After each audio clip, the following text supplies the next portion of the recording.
지난 시간에 제가 여러 번 언급했는데 설명 없이 언급했던 매개 변수와 인자에 대해서 한번 설명드리도록 하겠습니다. 매개 변수랑 인자는 헷갈리기 쉽고 그리고 혼동해서 사용하는 경우가 많은데요. 저도 어쩔 때는 그렇게 혼동해서 말하는 경우가 있는데 최대한 강의에서는 이걸 구분해서 말하려고 노력을 하는데요. 이게 좀 구분하기가 좀 헷갈릴 때가 있습니다. 구분하기 어렵진 않은데 머릿속에서 이게 헷갈릴 때가 좀 있는 것 같아요. 그래서 이번 시간을 통해서 이 둘의 차이점을 명확히 하고 넘어가도록 하겠습니다. 이 예시 코드를 보면서 같이 봐볼게요. 우리가 함수를 정의할 때 지금 이 프린트 썸에서는 넘버1과 넘버2라는 값을 받잖아요. 이렇게 함수를 정의할 때 이 내부에서 받는 값을 표현하는 얘네들은 매개 변수라고 합니다. 파라미터라고 해요. 둘이 같은 말이고요. 근데 이렇게 만들어 놓은 이 매개 변수를 우리가 함수를 호출할 때 바깥에서 넣어주는 이 넘버1에 있는 5랑 그 다음에 넘버2에 넣어주는 이 10 있죠. 이 진짜로 전달되는 그 값은 인자라고 합니다. 영어로는 argument라고 해요. 그래서 함수를 정의할 때 사용하는 값을 받을 그릇, 이 넘버1과 넘버2는 값을 받을 그릇이죠. 얘네들은 매개 변수, 파라미터라고 하고, 그리고 진짜 넣어주는 이 5랑 10의 값은 인자, argument라고 합니다. 이해가 되시나요? 지금 이 설명으로 매개 변수랑 인자가 뭔지 판단이 되실 것 같아요. 근데 여기에서 조금 더 나아가서 우리가 알아야 될 내용들이 좀 있습니다. 먼저 인자 레이블과 파라미터 이름이라는 게 있는데요. 여기에서 이 넘버1과 넘버2는 파라미터 이름입니다. 파라미터 이름. 그래서 지금 여기 넘버1과 넘버2는 파라미터 이름인데, 그리고 또 인자 레이블이기도 해요. 여기서는 인자 레이블과 파라미터 이름이 같아서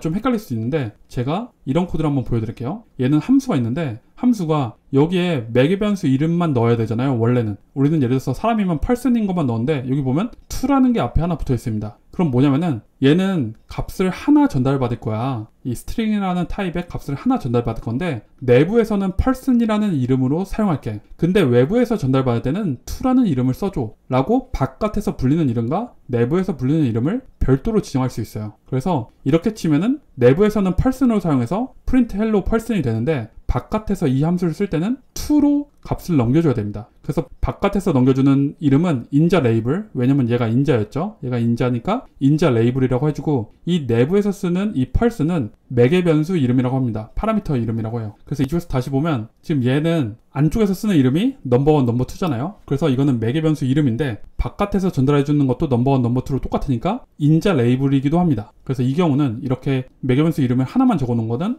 바깥에서 불리는 이름과 안에서 불리는 이름이 같다. 근데 이렇게 두 개를 구분해서 띄어쓰기로 써놓으면 바깥에서 불리는 이름과 안에서 불리는 이름이 다르다 라고 보시면 됩니다. 그래서 이 코드 한번 복사해서 봐볼게요. 복사해서 붙여넣으면 이렇게 되면은 내부에선 person으로 쓸 건데 외부에선 to로 불릴 거야 라고 해서 제가 이 함수를 greet라고 치면은 요 to로 자동 완성이 되는 걸 볼 수 있습니다. to 해서 뭐 홍길동이라고 쳐주면 이 to가 1로 넘어가서 내부에선 person으로 쓰일 거예요. 네, 이렇게 해서 매개 변수 이름, 그 다음에 인자 레이블에 대해서 배워봤습니다. 그리고 인자 레이블은 생략할 수 있어요. 우리가 예를 들어서 이렇게 greet라고 쓰면은 여기에는 이름이 넘겨줄 게 어느 정도 명확하다고 했을 때 이 인자 레이블이 설명 없이도 무조건 어떤 특정 역할을 한다고 좀 보장이 될 때, 코드를 이해하기 쉬울 때, 그때는 이 이름을 생략할 수도 있습니다. 인자 레이블을 생략할 수 있어요. 매개 변수 이름은 꼭 있어야겠죠. 왜냐면 내부에서 사용해야 되니까. 근데 인자 레이블, 밖에서 불리는 이름은 생략이 가능합니다. 그래서 지금 이 앞에 보면은 손흥민 앞에 아무것도 이름이 없는 걸 보이시나요? 그래서 이렇게 한번 이거를 갖다 쳐보면, 이렇게 한번 그릿이라고 쳤을 때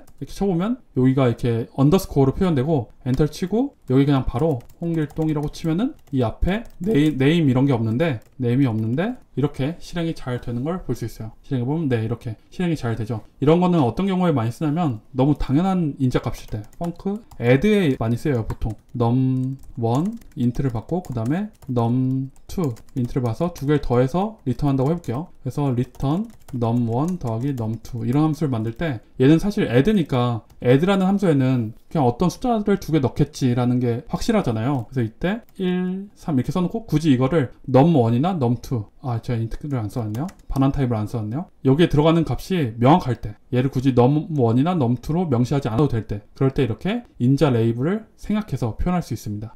네, 그러면은 이번 시간에 매개 변수랑 인자에 대한 차이에 대해 배워봤고, 인자 레이블과 파라미터 이름, 바깥에서 불리는 이름과 안에서 쓰이는 이름이 다를 수 있다, 별도로 지정할 수 있다에 대해서 배웠고, 그 다음에 바깥에서 불리는 이름인 인자 레이블을 생략할 수도 있다에 대해서 한번 배워봤습니다. 그럼 이번 시간은 여기까지 하도록 하겠습니다. 감사합니다.